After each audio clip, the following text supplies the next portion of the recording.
Meditations for every day in the year by Bishop Richard Challoner. September 12th, on the virtue of patience. Consider first that patience is a virtue by which we bear up with courage and constancy under a variety of evils to which we are continually exposed in this mortal life, such as afflictions, exterior or interior, sicknesses, pains of body or mind, losses, disappointments, want, affronts, injuries, and their crosses of diverse kinds, which more or less are incident to men in every station of life and in every part of life, from the king to the beggar, and from our childhood to our decrepit age.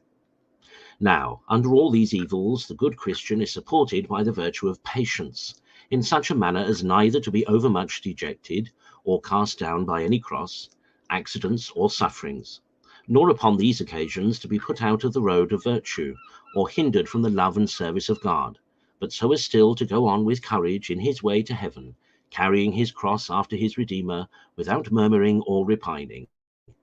O my soul, how lovely is this Christian patience!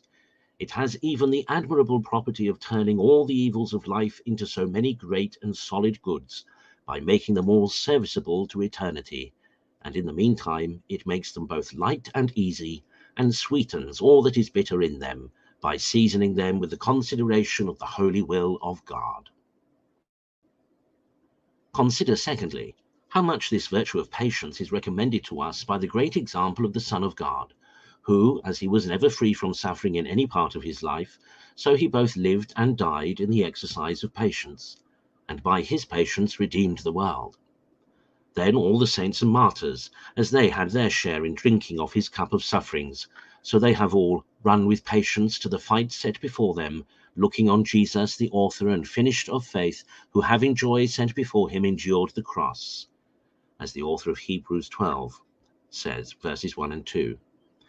They all in life possessed their souls in their patience, by St. Luke 21, verse 19.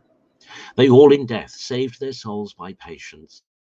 Patience hath a perfect work, saith St. James, chapter 1, verse 4, that you may be perfect and entire, failing in nothing.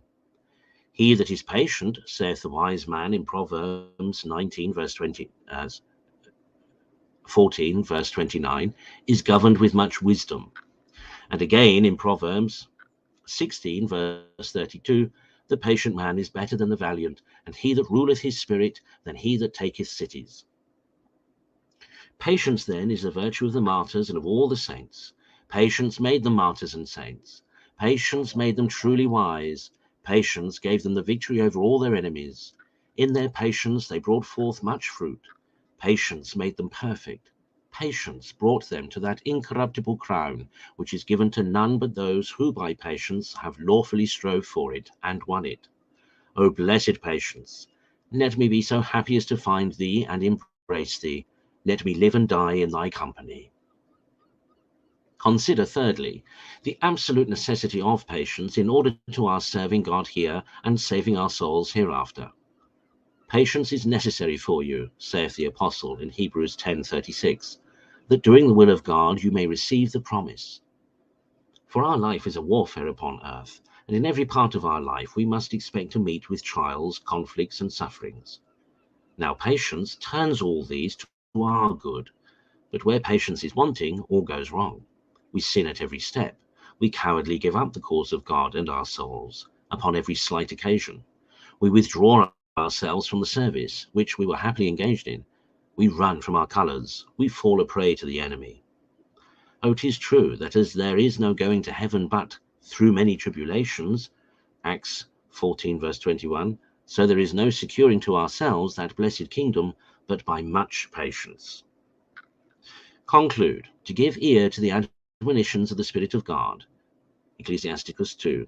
Son, when thou comest to the service of God, stand in justice and in fear, and prepare thy soul for temptation. Humble thy heart and endure.